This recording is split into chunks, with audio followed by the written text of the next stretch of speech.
Tibetan rites.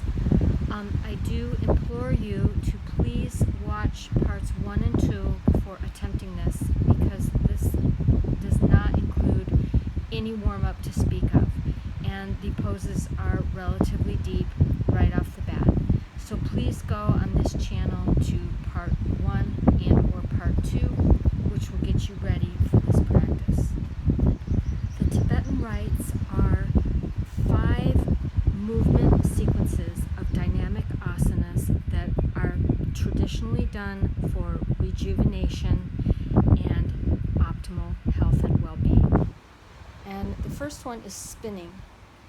And all of these rites can be done between 1 to 21 times. I think I spun 11 times here. But the point is that you don't want to get too dizzy. And this is said to cleanse the chakras and to stimulate them to spin the right way. So you want to spin towards your right shoulder, or spinning clockwise. And now I'm just going to stabilize. You can have your eyes open or closed when you stabilize, but it is important to do that. And you'll notice that you'll keep spinning. After you stop spinning, there's something inside you that is still spinning. And I want you to just hold that until you stop spinning. And then you can go into the horse, which is a very grounding, stabilizing posture.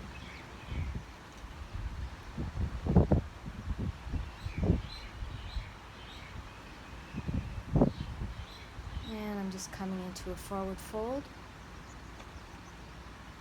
as a spacing posture. Breathing deeply in and out. And then inhaling, rolling up, and exhaling.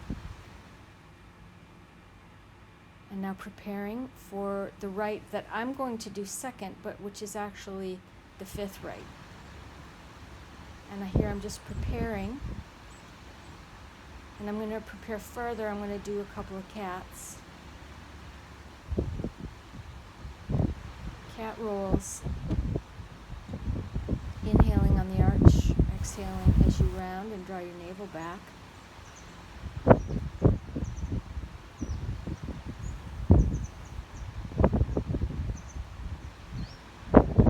And then we'll step back into the full right. And this is the dynamic dog, or the upward to downward dog flow. And again, for me, this is more of a warm-up posture. It's more accessible to me at the beginning. I could do it at the end, but this is what made sense to me. And going back and forth.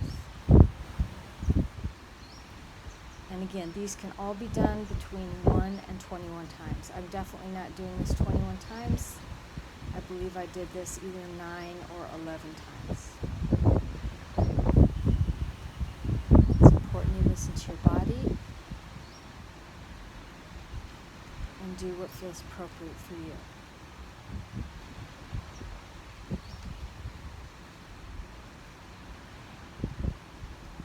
Inhaling, synchronizing the breath, and then exhaling on the forward bend. And again, I'm going to sit on my toes, with my toes tucked, and then I'm going to go into child's pose.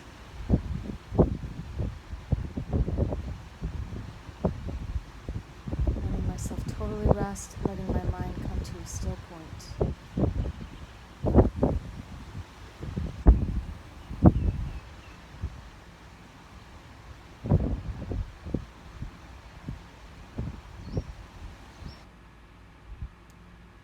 Next rite, which I do second, or I do it third. This is the second Tibetan rite. And I'm going to lie flat, and I'm going to roll up, bringing my head and my legs up simultaneously. So obviously this is contracting the anterior compartment of the trunk.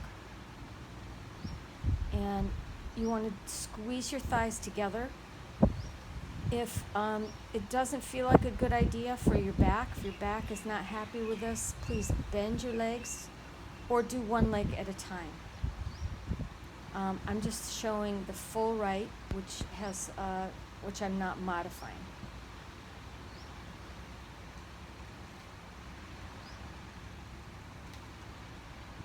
And again, it's done between 1 and 21 times.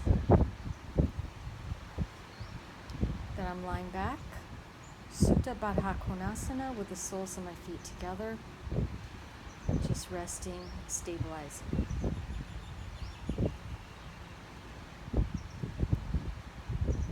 The after part of the movement is just as important as the movement itself.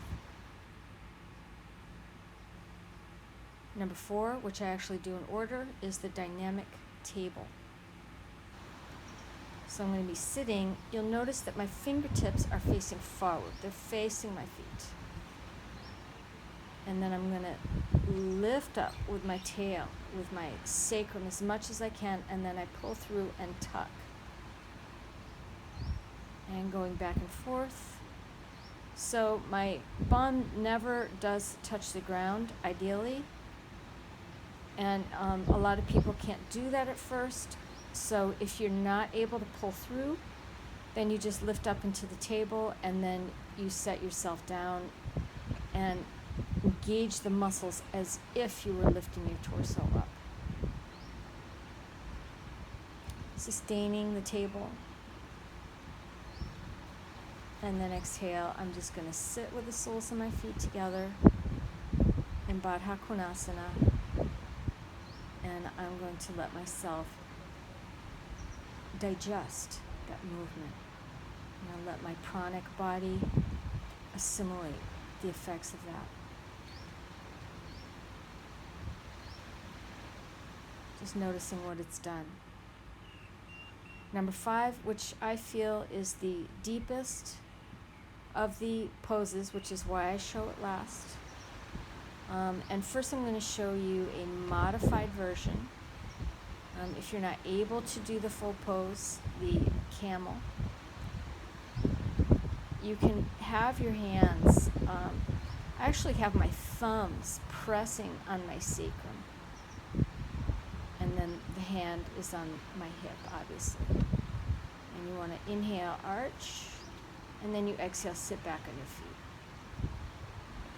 If you're able to do Virasana, you can sit between your heels. But my legs are about hip distance apart. You don't want to have them more than hip width. And it's good to double check yourself, because that's a common cheat that people do, unintentional. Now I'm going to take the full pose, Ustrasana, and then the full Tibetan right is you keep it bound the whole time. So hands to the feet, and you come down. And then you go right back up on the inhale, and then you exhale and lower. And this can get very deep, because when you do it dynamically like this, each time you enter into it, you're opening your body a little bit more deeply.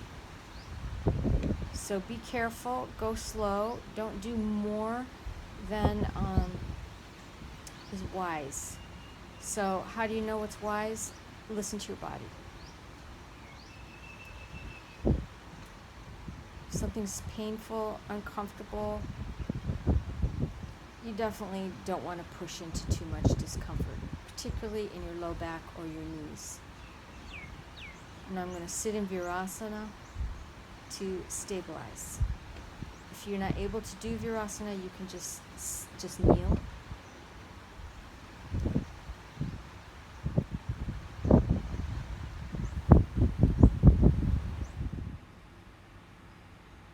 And now we'll come into the cool down and self-massage.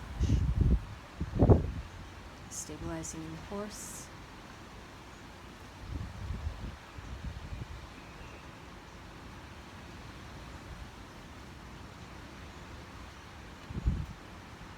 Make sure you drop your tail, open your low back. Chin should be slightly retracted, shoulders soft.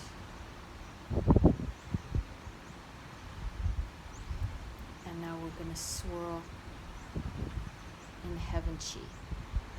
So you kind of bounce down, and then you're just kind of going to throw your shoulders, or throw your arms over, as if you're throwing water over your shoulders.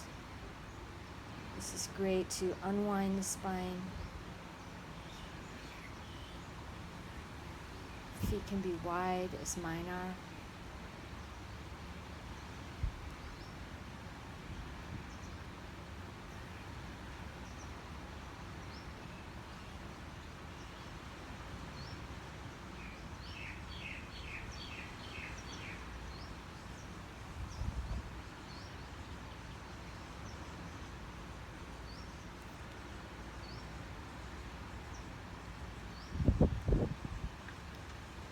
Just enjoy the movement.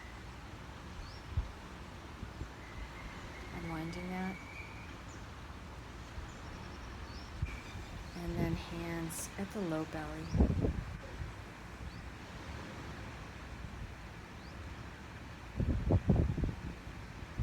Stepping the feet apart, I'm going to start in with the hard massage, and this is known as Paida. So I'm slapping down the inner arm, up the outer arm, giving the shoulder, down the back of the legs, up the inside or the yin side, up the torso, and then repeat.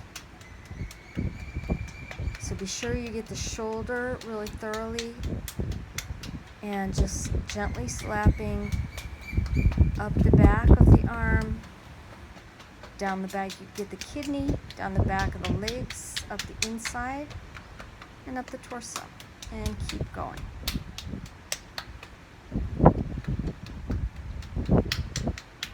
And this just gets everything running. It's very stimulating and relaxing at the same time.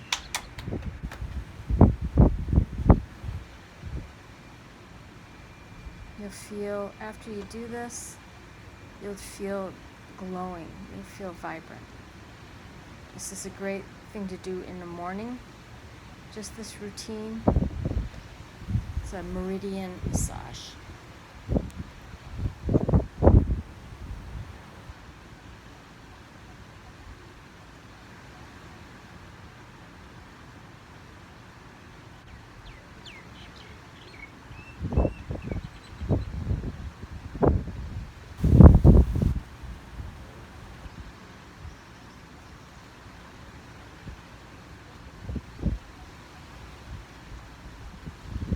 Down the back of the leg, down the bladder meridian, up the yin meridians.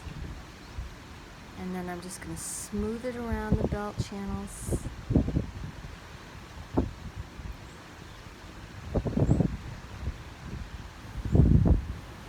And then I'm just going to do this emptiness stance, and I'm just feeling the effects of all of that. Sensing into my chi field.